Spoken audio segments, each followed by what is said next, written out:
छोटे शेयर ऊंची छलांग, इसमें सबसे पहला सवाल हम एक बड़ा इंटरेस्टिंग ले रहे हैं। एक हमारे दर्शक हैं, वो बोल रहे हैं कि उनके पास 10 लाख रुपए पड़े हुए हैं। ब्रिजेश सर, कोई आप सेक्टर एलोकेशन या आप वो ये पूछ रहे हैं कि अभी लगाने का सही वक्त आ गया या अभी रुकें, और 10 लाख रुपए लगाने हैं तो किन सेक्टर्स में, किन शेयर्स में लगाएं? ओके, तो बेसिकली हम काफी बार बोलते हैं कि सही समय, ये डिफिकल्ट होगा बताना कि सही समय क्या होता है। तो अगर सेक्टर्स की बात करें तो मुझे लगता है कि आज एक थोड़ा यूएस के रिजल्ट के नतीजे चलते चलते आईटी स्टॉक्स में एक अच्छा मोमेंटम देखने को मिला है। तो आईटी में अगर ट्रेडिंग की अपॉर्चुनिटी से अगर करना है तो आईटी स्टॉक्स मुझे लग रहा है कि रिबाउंड करेगा। टीसीएस में मुझे लग रहा है कि थोड़ा एक 150-200 पॉइंट का मूव टीसीएस में आ सकता है। तो आईटी में है, चुनिंदा ऑटो स्टॉक्स है जहां पे थोड़े मोमेंटम है, केमिकल वाले स्टॉक्स है। तो मुझे लगता है केमिकल, मेटल्स, ऑटो और आईटी ये सेक्टर्स है जहां पे हम फोकस कर सकते हैं शॉर्ट टू लॉन्ग टर्म के नजरिए से। प्रिसाइजली अगर काफी लंबी अवधि के नजरिए से बात करना है तो मुझे लगता है मेटल्स में कुछ काम हो सकता है, बढ़िया काम हो सकता है। मेटल्स और केमिकल ये सेक्टर है लॉन्ग टर्म के नजरिए से। अगर ट्रेडिंग वगैरह बेट करना है, थोड़े हफ्ता 10 दिन के हिसाब से नजरिए से बात करना है, तो मुझे लगता है ऑटो और आईटी में कुछ अपॉर्चुनिटी मिल सकती है। बिल्कुल। आज सर, चूंकि काफ़ी दर्शक हैं और मुझे दर्शकों का सवाल लेने में थोड़ा सा वक्त लग गया है यूएस इलेक्शन के चक्कर में, मैं थोड़ा रैपिड फायर रखूंगा सर। थोड़ा हम आज जल्दी जल्दी आंसर क्वेश्चन कर लेते हैं। सक्षित गंगवार जी का सवाल है टीवीएस पर। टीवीएस के 93 शेयर हैं इनके पास 1013 के एवरेज प्राइस के। सर, क्या इन करंट लेवल्स पर और बाय किया जा सकता है शरद सर? हाँ, तो देखिए बिल्कुल टीवीएस मोटर बिल्कुल बाय कीजिए। मुझे लगता है सारी निगेटिवली डिस्काउंटेड है। 2360 रुपए के आसपास का बेस है। बिल्कुल इस बेस के आसपास आपको मिलता रहे, एक्युमुलेट कीजिए। बहुत अच्छा मौका है आपके लिए खरीदारी का। जैसे ही स्टॉक 2500 रुपए के ऊपर सस्टेन करेगा, 2489 का भाव है, 2-3 दिन 25 रुपए सस्टेन कर जाए तो आपको 2725 तक के भाव आपको पोजिशनली एक 1.5 से 1.5 महीने में देखने को मिलेंगे। जी। अभिषेक जी हैं लखनऊ से। सर, एक्शन कंस्ट्रक्शन पर पूछ रहे हैं ब्रिजेश सर, 1396 रुपए के इन्होंने लिए हुए हैं, क्या करना है? 2 साल का नजरिया है इनका। ओके, तो आई थिंक एक्शन कंस्ट्रक्शन में हाल ही में एक अच्छा खासा ब्रेकआउट देखने को मिला था। रिसेंटली थोड़ा सा करेक्टिव मूव आया, बट मुझे लगता है कि 1200 का जो लेवल है काफी स्ट्रॉन्ग बेस है लॉन्ग टर्म के। अगर 2 साल का नजरिया तो मुझे लगता है डेफिनेटली 1600, 1650 के आसपास वो देख सकता है। पोजिशन होल्ड रखे तो बेहतर रहेगा। जी। कोमल प्रसाद पटेल जी का सवाल है एमआईसी इलेक्ट्रॉनिक पर शरद सर, 100 शेयर हैं 94 रुपए के, क्या करना है सर? देखिए बिल्कुल इसको होल्ड कीजिए। 93 रुपए का भाव है, बहुत अच्छा बेस बना हुआ है इस बाजार में भी। डिप्स पे खरीदारी का व्यू रखिए। बेस एक बहुत अच्छा आपका 80-85 रुपए के पास बना हुआ है। ये बिल्कुल 120 रुपए जाने की तैयारी कर रहा है। बिल्कुल इसको होल्ड कीजिए। अनीता गर्ग जी, बीएल लिया हुआ है इन्होंने 295 का, और 295 मिल भी गया। सर क्या करें, होल्ड करें या बेच दें? नहीं नहीं, ब्रिजेश होल्ड सर। करें तो जी। या डेफिनेटली होल्ड करें। इसमें और अपॉर्चुनिटी मुझे लग रहा है हो सकता है। और एक 15-20 टका तो और यहाँ से मुझे लग रहा है और अपसाइड रहेगा, तो पोजिशन होल्ड रखना चाहिए। जी। एक हमारे दर्शक हैं, वो आरती ड्रग्स पर पूछ रहे हैं 550 रुपए के, जो नहीं किया उसका रोज लॉस होगा। ये तो सवाल नहीं है, लेकिन मैं पूछ लेता हूं शरद सर, आरती ड्रग्स पर आपका व्यू सर? जी, तो देखिए अगर आप देखेंगे तो अप्रैल के बाद से एक बार RI हाई लो बनने की कोशिश हो रही है। अगर अगर 400, 460, 465 ये सपोर्ट इसका सस्टेन करता है तो ही बुलिशनेस रहेगी। लेकिन इसको मैं अभी एंट्री करने की सलाह नहीं दूंगा। पहले 520 के ऊपर सस्टेन कर जाए। ये न्यूज जरूर है कि अगर ट्रम्प साहब आते हैं तो केमिकल सेक्टर को बहुत फायदा होता है। चाइना को बड़ा परेशान करते हैं वो, आपको ये तो यह बात आपको ज्ञात है। तो देखिए 520, लेकिन मुझे लगता है 520 के ऊपर ही चलेगा। आरटी ड्रग्स तभी आपको यहाँ पर अच्छा ट्रैक्शन देखने को मिलेगा। इसके अलावा अगर आप किसी और से कहीं और रहना चाहें तो दीपक नाइट्राइट देखिए, वहां अच्छा मूव है। कोरोमंडल आप खरीदने की कोशिश करिए। जी। शर्मी जोशी जी बोल रही हैं I am a big fan of your show, thank you ma'am. And Sharad sir आपकी बड़ी फ़ैन है। एफकॉन आईपीओ में इन्होंने, एफकॉन का आईपीओ है, please advice selling target for short term. Sharad sir आपकी फ़ैन है, मैं आप ही से पूछ लेता हूँ। जी, तो देखिए बिल्कुल एफकॉन्स का आईपीओ अगर आप बिल्कुल लेना चाहते हैं तो बिल्कुल लीजिए। देखिए इंफ्रास्ट्रक्चर इंजीनियरिंग कंस्ट्रक्शन कंपनी है श्यामपुर पालन जी की। आप मेरे ख्याल से लिस्ट हो गया है आज ये, hmm, Vivek ji, is it? Hmm, जी आई थिंक मैं एक बार देख लेता हूँ सर एफकॉन का। आई थिंक कौन जी लिस्ट हो बिल्कुल, गया है। 504 रुपये पर सर ये लिस्टेड है। हाँ तो देखिए देखिए बिल्कुल शाफू जी पालन जी ग्रुप की कंपनी बहुत बड़ा पेरेंटेज है, और ये मैंने पहले भी बोला था, शायद अकाउंट्स को बिल्कुल सब्सक्राइब कीजिएगा। बड़े लिस्टिंग गेन आपको यहाँ दिखाई देंगे। और बिल्कुल देखिए एक बड़ा मूव आपको देखने को मिला है, तो बिल्कुल मुझे लगता है कि आज जिस तरह का बाजार का मूड माहौल है, आप बने रहिए इसके अंदर। और अगर 24,600 का ब्रेकआउट आ जाए निफ्टी के अंदर तो आप उसको बिल्कुल होल्ड कीजिएगा, फिर बाजार ही बुलिश हो जाएगा, तो लिक्विडिटी बाजार में रहेगी, तो ये आपको और ऊपर के लेवल देखने को मिलेगा। विचेवर वे जी इसका वैल्यूएशन बिल्कुल सही भाव पर हुआ है, तो मुझे लगता है बिल्कुल इसको थोड़ा होल्ड कीजिएगा। तो आप लेकिन अगर होल्ड कीजिएगा तो थोड़ा लंबी अवधि के हिसाब से कीजिएगा, करीब 2 क्वार्टर का समय दीजिएगा, कंपनी को रिजल्ट वगैरह देने का मौका दीजिए। इसके बाद ही देखिए प्रीमियर एनर्जी देखिए अच्छे आईपीओ थे, 2 गुना 2.5 गुना हो गए, तो अच्छा आईपीओ है, वैल्यूएशन ठीक ठाक है, जी तो बिल्कुल कम से कम 2 क्वार्टर का समय दीजिएगा। वॉलेटिलिटी रहेगी बट आपको अच्छे भाव देखने को मिलेंगे। बिल्कुल। एक दर्शक है हमारे राजेश जी, उनका सवाल है Sterling and Wilson renewable energy SW solar पर सर, इसमें क्या करें ब्रिजेश सर? टारगेट पूछ रहे हैं 3 महीने का। फिलहाल एक छोटा करेक्शन देखने को मिला था, 600 650 का जो लेवल है जहां पे फिलहाल वो एक रेजिस्टेंस ले रहा है। अगर ये 600 का लेवल अगर पार कर जाता है तो इस पे फिर से मोमेंटम आ सकता है, एंड देन ये स्टॉक वापस आपको 700 750 के आसपास दे सकता है। तो एक ट्रिगर है 600 का, 600 पार करने दीजिए, उसके बाद इसमें फिर एक बार फिर से बुलिश मोमेंटम देखने को मिल सकता है। जी एक हमारे साथ दर्शक भी फोन लाइन पर मौजूद हैं, ऋषभ जी हैं। ऋषभ जी गुड मॉर्निंग सर, पूछिए अपना सवाल। Good morning sir. Good morning sir, पूछिए अपना सवाल प्लीज। सर मेरे पास 307 शेयर हैं पीएनबी बैंक के। जी 122 के एवरेज, 122 की एवरेज है।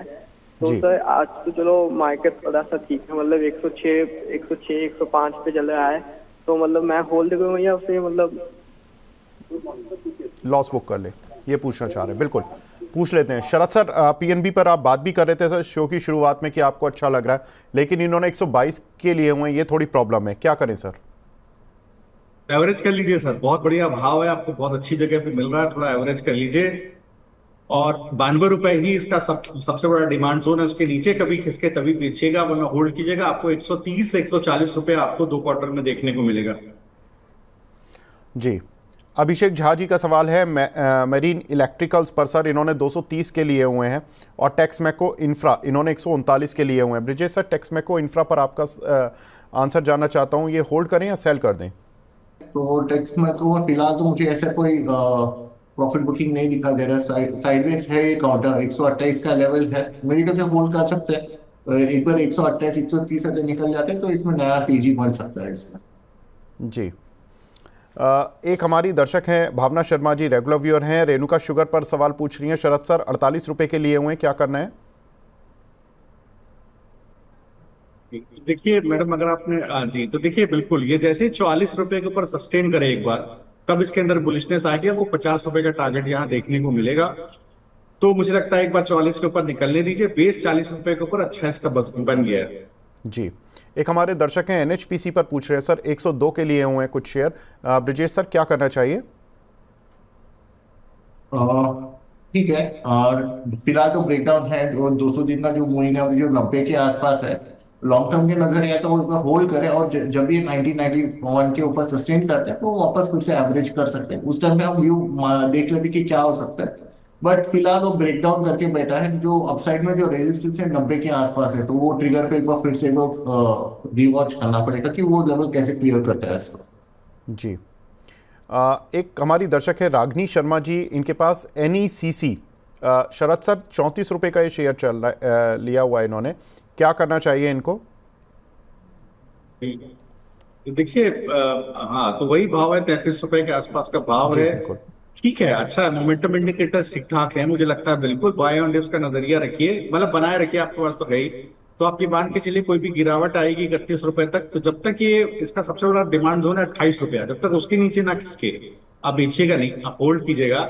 मुझे लगता है स्लोली ग्रेजुअली 42 से 45 रुपए का टारगेट आपको 1 क्वार्टर में देखने को मिल सकते हैं, पॉजिटिव मोमेंटम है। जी शरद सर हमने गेल पर बात की थी, एक दर्शक पूछ रहे हैं ईश्वरन देओल जी, इनके पास 223 रुपए के 1000 शेयर पड़े हुए हैं गेल के, ये पूछ रहे हैं करंट लेवल्स पर एवरेज कर लूं क्या?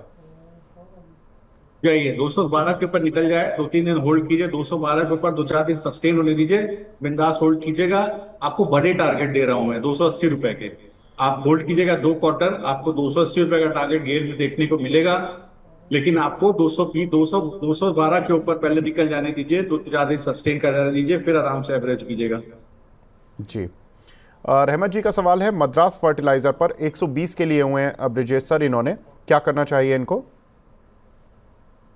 आई थिंक ठीक लग रहा है मुझे भी। और काफी सारे फर्टिलाइजर स्टॉक्स में अभी आज थोड़े से तेजी देखने को मिला है, मुझे लग रहा है होल्ड कर सकते हैं। और जैसे ये अभी जो लेवल है करंट प्राइस 100-105 के ऊपर सस्टेन करता है, तो इसमें एक नया तेजी बन सकता है। मुझे लगता है कि उसमें अगर एवरेज कर दो ठीक रहेगा, उनको एग्जिट अपॉर्चुनिटी डेफिनेटली मिल जाएगा स्टॉक में। जी। हमारे एक दर्शक हैं, उनका सवाल है बाइक वो ग्रीन।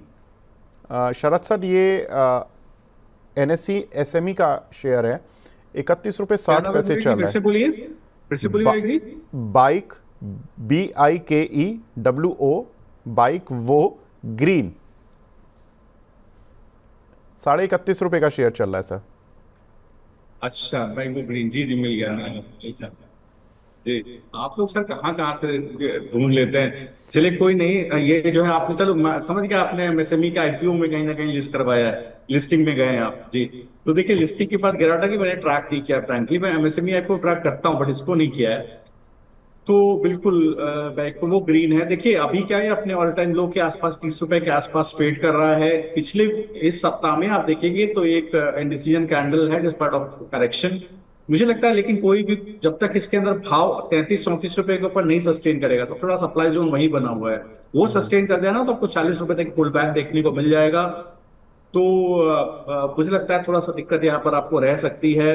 अब फर्दर आप ये मानकर चलिए बाजार में गिरावट आएगी तो अपने ऑल टाइम 30 रुपए के लो को भी तोड़ने की कोशिश करेगा, तो वीकनेस रह सकती है। जी। आलम प्रभु चिद्री जी का सवाल है ONGC के, इन्होंने 360 शेयर हैं इनके पास, 296 रुपए के, 3 महीने का व्यू है। ब्रिजेश सर क्या करें, इसे होल्ड कर सकते हैं क्या? ठीक है, फिलहाल मैं एक्सपेक्ट कर रहा हूँ कि HPCL, IOC, ONGC ये जो काउंटर्स है उसमें पुल बैक की एक्सपेक्ट कर रहा हूँ। सो डेफिनेटली 280-290 तक का एक रेंज है जहां मैं ट्रेड इसमें बाउंस बैक देख रहा हूँ। सो 300 के आसपास जाता है तो मुझे लगता है उनको मैं पोजीशन एक बार रिव्यू कर लेना चाहिए, अगर 3 महीने का नजरिया है तो। जी। शरद सर, सिगाल ये हाल की ही लिस्टिंग है, इसमें क्या करना है? एक हमारे दर्शक हैं, इन्होंने पूछा है कि क्या करें, IPO से मिला था इनको। तो देखिए बिल्कुल आप सही कह रहे हैं। सिगाल में देखिए एक बार आपको प्रॉफिट बुकिंग देखने को मिली है। मुझे लगता है ये जो गिरावट आई है ये फर्दर इसके अंदर कहीं ना कहीं आपको बढ़ती हुई दिखाई दे सकती है। तो देखिए जिस तरह के बिजनेस में है, कंस्ट्रक्शन इक्विपमेंट वगैरह का बिजनेस है, तो वहां पर देखिए हो सकता है कि कंपनी को उतना फायदा होता हुआ नहीं दिख रहा है। और बिल्कुल ये देखिए जो चार्ट्स बोल रहे हैं वो खराब है। मुझे लगता है इसने ऑल टाइम हाई को लो को भी थोड़ा काट दीजिए सर, पोजीशन निकाल दीजिए। बहुत अच्छे स्टॉक है। देखिए अभी शो के दौरान अगर आप शुरुआत से शो देख रहे हैं तो मैंने आपको सारे सेक्टर में स्टॉक दिए, कोई भी 2-3 स्टॉक पकड़ लीजिए, लॉस बुक कर लीजिए सर, हट जाइए। जी, हमारे साथ एक दर्शक भी फोन लाइन पर है, आदित्य जी। आदित्य जी नमस्कार सर, पूछिए अपना सवाल। हेलो सर, मेरे पास सर KPIT टेक के 23 शेयर हैं। ओके, किस प्राइस के सर? जी, इसका तो परचेजिंग प्राइस है मेरा 1748। 1748 KPIT। बिल्कुल पूछ लेते हैं सर, कितना समय रख सकते हैं इसको? होल्ड कर सकता हूँ। होल्ड कर सकते हैं, ठीक है। ब्रिजेश सर, KPIT पर सर बता दीजिए, 1748 रुपए के लिए हुए हैं इन्होंने।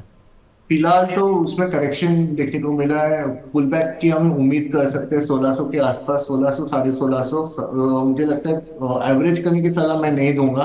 पुल बैक आएगा 1600 के आसपास, तो वहां पर मुझे लगता है पोजीशन रिव्यू कर लीजिए। अगर ये सेक्टर उस टाइम पे अगर मार्केट करेक्ट कर गया और ये सेक्टर नहीं चला तो इसमें फिर फर्दर करेक्शन होने की उम्मीद है। तो फिलहाल तो रेजिस्टेंस एक्ट करेगा 1600 1650, वहां पे मुझे लगता है कि उन्होंने वापस रिव्यू कर लेना चाहिए। जी। शरद सर, एक हमारे दर्शक हैं वो दीपक बिल्डर्स पर सवाल पूछ रहे हैं। ये IPO 28 अक्टूबर को ही लिस्ट हुआ था और इसका प्राइस बैंड 192 से 203 रुपये रहा, लेकिन अब ये शेयर टूटकर 160 रुपये आ चुका है। अब क्या करना चाहिए सर इनको? एक मिनट रुका विवेक जी, जरूर आपका दर्शकों को बताऊं। देखिए सर, बिल्डर्स को पैसा मत दीजिए। बाइक को देखिए, मैंने जल्दी से देख लिया, एक बाइक डीलरशिप है, उसको पैसा मत दीजिए। आप ऐसी जगह को पैसा दीजिए एमएसएमई में जो अपना कैपिटल एक्सपेंडिचर कर रहा है, जो आने वाले समय में इनकम स्टेटमेंट में एक्सपेंस आउट होगा, मार्जिन को एक्सपेंड करेगा। सबको पैसा मत दीजिए, वरना यही होगा। देखिए, दीपक बिल्डर में एक बड़ी गिरावट है, अभी लिस्ट हुआ शेयर है 149 का भाव। ये फर्दर गिरने की ताकत रखता है सर, और गिर सकता है। अगर 163-64 के ऊपर सस्टेन नहीं हुआ तो आपको और गिरावट देखने को मिल सकती है। तो थोड़ा सा सर कॉशियस रहिएगा। मुझे मुझे लगता है इसको आपको बिल्कुल एग्जिट करना चाहिए। जी, राकेश यादव जी का सवाल है गार्डन रीच पर। सर इन्होंने 2163 रुपए के लिए हुए ब्रिजेश सर, क्या करें? ओके, तो मुझे लगता है ये सेक्टर फिलहाल कंसोलिडेट कर रहा है, सपोर्ट्स पे ट्रेड कर रहा है। मुझे लग रहा है कि पोजीशन होल्ड करे। 1500 का लेवल है, जब तक ये 1500 के ऊपर सस्टेन कर रहा है, इसमें तेजी बन सकता है। तो ऑलरेडी ये स्ट्रेंथ पे है, होल्ड करना चाहिए। एक शॉर्ट टर्म बाउंस तो एक्सपेक्ट कर सकते हैं, होल्ड रहेगा अभी। जी, सोनी कुमारी जी पूछ रही हैं, शरद सर आपकी रिकमेंडेशन पर इन्होंने एक शेयर लिया था श्री ओसवाल सीड 33 रुपए पर। सर क्या करना चाहिए? जी, तो देखिए बिल्कुल, ये एक पर्टिकुलर स्टॉक मैंने दिया था क्योंकि सिक्वेंशियली मुझे यहाँ पर एक रेवेन्यू ग्रोथ देखने को मिली थी। वे इकलौता स्टॉक है जो मैंने छोटे स्टॉक में रिकमेंड किया था। तो मैंने ऐसे 500 में विवेक जी रिकमेंड करता हूँ। तो देखिए, यहाँ पर मैंने एक स्टॉप लॉस दिया था, रिकवरी आई भी थी। मैंने 25 रुपए पे से घूम करके आपको 34 रुपए का 34 रुपए का टारगेट दिया था, टारगेट आ गया था। तो अगर आपने उसको एग्जिट नहीं किया, 20-25% रिटर्न आ गया था, तो देखिए आपको एग्जिट कर देना चाहिए था। अगर नहीं किया है तो आपको एक दिक्कत है। यहाँ पर देखिए 25 रुपए का इसके अंदर सप्लाई जोन बन गया है, फर्दर ये सकता हुआ दिखाई दे सकता है। मेरी आपसे हम्बल रिक्वेस्ट है, अगर कोई भी स्टॉक, वैसे तो मैं NSE 500 ही कवर करता हूँ, अगर कभी छोटा स्टॉक दे भी दिया तो टारगेट टू टारगेट जरूर चला करिए। देखिए टारगेट आ जाए निकल जाइए, क्योंकि आप शॉर्ट टर्म इन्वेस्टमेंट कर रहे हैं, लंबा इन्वेस्टमेंट नहीं कर रहे हैं। बिल्कुल मैडम, ये बिल्कुल ध्यान देने वाली बात है। ये ग्रीड जो आता है ना कि टारगेट के ऊपर भी चला जाएगा। अब एक्सपर्ट ने जो टारगेट दिया है उसको रेस्पेक्ट तो हमें करना ही पड़ेगा। अब देखिए आप फंस गए ना, बुरी तरह से फंस गए, नुकसान हो रहा है, दुख होता है। लेकिन हमारे एक दर्शक हैं मोहम्मद नदीम जी, वो भी हमारे साथ फोन लाइन पर जुड़ चुके हैं। नदीम साहब नमस्कार सर, पूछिए अपना सवाल। नमस्कार सर, मेरा सवाल शरद सर से है।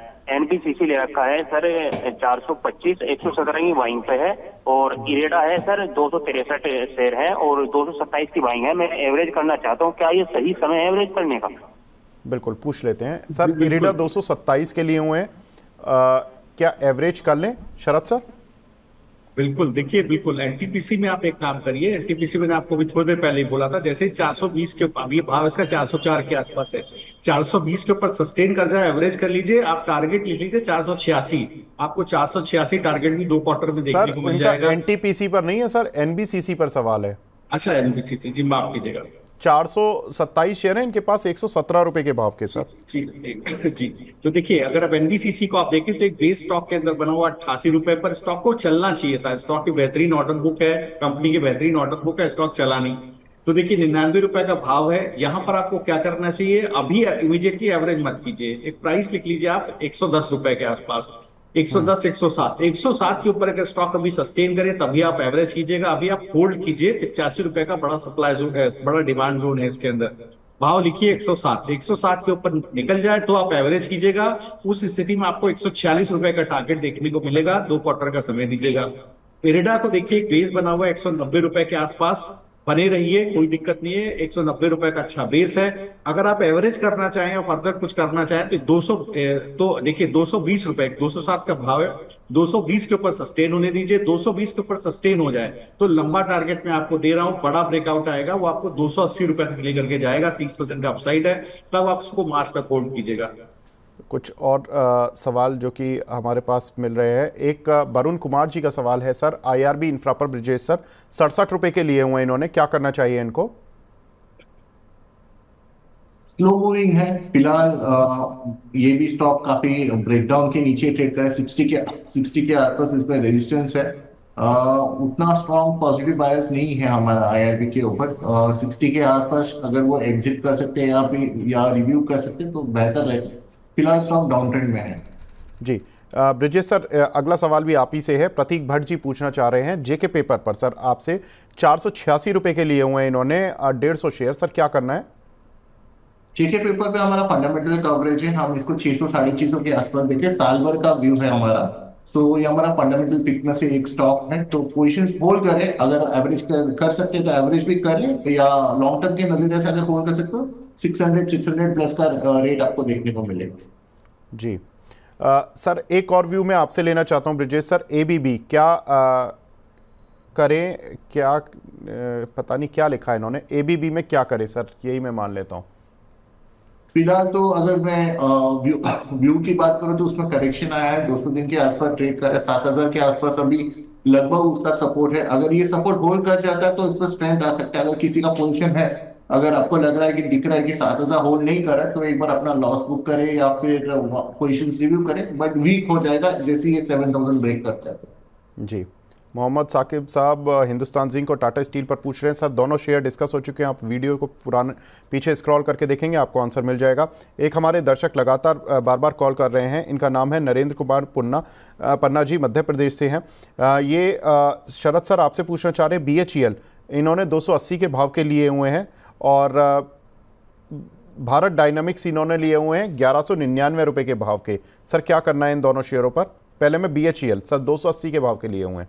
बिल्कुल बेहतर, गुड रिजल्ट, अच्छे रिजल्ट है BHEL BL दोनों का, दोनों है तो दोनों होल्ड कीजिएगा। 211 पे बहुत अच्छा बेस है, अब 225 पे बेस ऊपर इसका डिमांड जोन खिसक गया है। ये जैसे ही 260 के ऊपर इसका एक फॉलिंग वेज पैटर्न का ब्रेकआउट आता है, 260 के ऊपर चलना शुरू करे, ये बुलिश हो जाएगा। आपको पोजिशनली होल्ड कीजिएगा मार्च तक, हो सकता है आपको 320 तक के टारगेट BHEL में देखने को मिले। बड़ी बुलिशनेस इसके अंदर तैयारी हो रही है। BDL को आप देखिएगा तो थोड़ा सा मुझे लगता है BDL अभी 1130 जब तक ना तोड़े, 1072 का भाव है, 1130 के ऊपर सस्टेन करें 3-4 दिन, इसके बाद ही आप इसको बुलिश मानिएगा। अभी बेस बना हुआ है 1000 से 1050 के बीच में, वही इसका डिमांड जोन है सबसे बड़ा। जब तक उसके नीचे नहीं खिसक सकता पोजीशन मत काटिएगा। 1130 के ऊपर निकल जाए, 3-4 दिन सस्टेन करके खरीदिएगा, आपको 1350 तक के भाव देखने को मिलेंगे। जी और सर दूसरा Bharat dynamics sir, Bharat dynamics बताया आपको BDL। बिल्कुल जी बिल्कुल, माफ कीजिएगा सर, HEG पर भी इनका सवाल है। 50 शेयर हैं इनके पास 490 के भाव से, ये पूछ रहे हैं एवरेज कर सकते हैं क्या? हाँ बिल्कुल, देखिए HEG को बिल्कुल एवरेज कीजिएगा, मुझे लगता है यहाँ पर एक अच्छी ग्रोथ रह सकती है। अभी देखिए कंपनी के रिजल्ट अभी नहीं आए, 13 तारीख को आते हुए दिखेंगे। एक अच्छा बेस बना हुआ है 410 के आसपास, जब तक ये सप्लाई जोन ना टूटे पोजीशन मत काटिएगा। मुझे लगता है एक अच्छा बेस बना हुआ है, बिल्कुल आप बिल्कुल इसको एवरेज कीजिए। लेकिन ये मनी मैनेजमेंट देखिएगा कि मान लीजिए 407 के 10 के नीचे खींचे तो आपका नुकसान कितना होगा, ये एक बार देख लीजिएगा। जबकि स्टॉक में स्ट्रेंथ है, तो मुझे लगता है कि अगर ये स्टॉक फर्दर स्ट्रेंथ गेन करता है और कहीं 450 के ऊपर निकल जाता है, सस्टेन करता है, तो आपको पोजिशनली आप मानिएगा 560 तक के भाव यहाँ देखने को मिलेंगे। जी ब्रिजेश सर, दो दर्शक हमारे से सवाल पूछ रहे हैं ओला में। एक दर्शक हैं जिन्होंने कि 128 के लिए हुए हैं, वो पूछ रहे हैं क्या एवरेज कर लें। दूसरे दर्शक हैं साइद साहब जो पूछ रहे हैं क्या मैं इन लेवल्स पर ओला में इन्वेस्टमेंट कर सकता हूं। सर दोनों के लिए राय। तो फंडामेंटली तो मैं नहीं इतना उस पर बात कर पाऊंगा, टेक्निकली काफी क्लियर हूँ। 90 का लेवल है जहां से इसमें ब्रेकडाउन है, 90 90 95 का लेवल है जहां पे इसको रेजिस्टेंस रहेगा। अगर आप इन्वेस्ट करते भी हो तो ये 90 95 का लेवल पे इसको आपको सप्लाई मिलेगा। मुझे लगता है कि न्यूली लिस्टेड है तो उसमें जैसे कि शरद सर बता रहे हैं कि पहले तो 2-3 क्वार्टर्स के सब हम वेट एंड वॉच कर लेते, टेक्निकल कंफर्मेशन कहीं पे भी नहीं है, वॉल्यूम्स नहीं आ रहे, तो पुल बैक हो सकता है एक 10-15 रुपए तक, बट देन वो कॉन्फिडेंस नहीं है लॉन्ग टर्म के हिसाब से, तो वेट एंड वॉच करके थोड़ी टाइम के बाद फिर से इसमें इन्वेस्टमेंट किया जा सकता। जी शरद सर, एक बड़ा इंटरेस्टिंग सवाल मिला है। एक दर्शक पूछ रहे हैं मोहम्मद साकिब साहब, JP power versus R power, इन दोनों में बता दीजिए सर, इन दोनों में अच्छा कौन है और इन स्तरों पे लेना किसे है और किस को एवरेज कर सकते हैं, क्या करें सर? देखिए फंडामेंटली मैं कवर नहीं करता हूं मैं आपको, लेकिन फिर भी व्यू देता हूं। देखिए बिल्कुल सही बात है, पावर सेक्टर में एक अच्छी डिमांड है, ये बिल्कुल गिवन फैक्ट है। आप कोई भी कंपनी उठा करके देखें, 2023 और 2070 में 27 में पावर डिमांड 7% के कैगर से बढ़ती हुई दिखाई देगी। देखिए रिलायंस पावर को आप देखिए, यहाँ पर मुझे लगता है कि बेस जरूर बना हुआ है, अच्छा है, 16 रुपए 80 पैसे 17 रुपए के आसपास एक बहुत लंबा चौड़ा बेस बन गया है इसका करीब अगस्त के पास से। जब तक वो सप्लाई जोन नहीं टूटती है, पोजीशन आपको काटने की जरूरत नहीं है। अगर आप हैं तो बिल्कुल साफ बने रहें।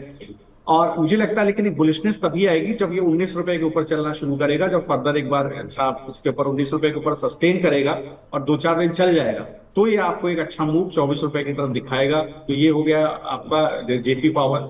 अगर रिलायंस पावर को देखें, एक नॉच ज्यादा बेहतर है जेपी पावर से। तो रिलायंस पावर में क्या 40 रुपए के पास एक क्लियर बेस बना हुआ है, 40 रुपए 39 रुपए एक अच्छा डिमांड जोन बना हुआ है। जब तक इसको ना तोड़ दे कन्विंसिंगली, मुझे लगता है पोजीशन काटने की जरूरत है, बट इमीडिएटली मत खरीदिए। खरीदेंगे आप कब, जब 43 रुपए के ऊपर सस्टेन करेगा। 41 रुपए 99 पैसे का भाव है अभी, 43 रुपए के ऊपर 1-2 दिन सस्टेन करे तब आप खरीदिएगा। आपको दोबारा अपस्विंग आएगा और ये बार अपना प्रीवियस हाई भी तोड़ेगा ये, तो इस बार आपको 54 रुपए से 58 रुपए का भाव दिखाएगा। तो रिलायंस पावर एक नॉच बेटर है, यहां पर आप पोजीशन जरूर बनवा सकते हैं। जी, last question of the day, Preet Rai ji का सवाल है इन्फोसिस पर। सर 100 शेयर लिए हुए ब्रिजेश सर 1700 रुपये के प्राइस के। ये पूछ रहे कि शॉर्ट टर्म में डिविडेंड का शॉर्ट टर्म का इनका व्यू है, और ये पूछ रहे हैं डिविडेंड कब आएगा। डिविडेंड का तो 29 अक्टूबर को इसकी डेट थी, जिसमें कि 21 रुपये पर शेयर का डिविडेंड कंपनी ने घोषित किया था। सर आप अपने ब्रोकर से पूछिए या तो अपने बैंक अकाउंट में चेक करिए, आपके आ गया होगा डिविडेंड, क्योंकि इतने दिन लगते नहीं है डिविडेंड आने में जनरली। और सर आपके लिए राय मैं दिलवा देता हूँ। ब्रिजेश सर बताएं, आज तो अच्छा चल रहा है इन्फोसिस। तो जैसे कि मैंने बताया कि आईटी स्टॉक्स में थोड़े मोमेंटम देखने को मिला है, इन्फोसिस में भी आप पुल बैक देख सकते हो। 1880 से 1900 के लेवल आप देख सकते हो इन्फोसिस में। तो मुझे लगता है कि वहां पर आप प्रॉफिट बुकिंग देख सकते हो।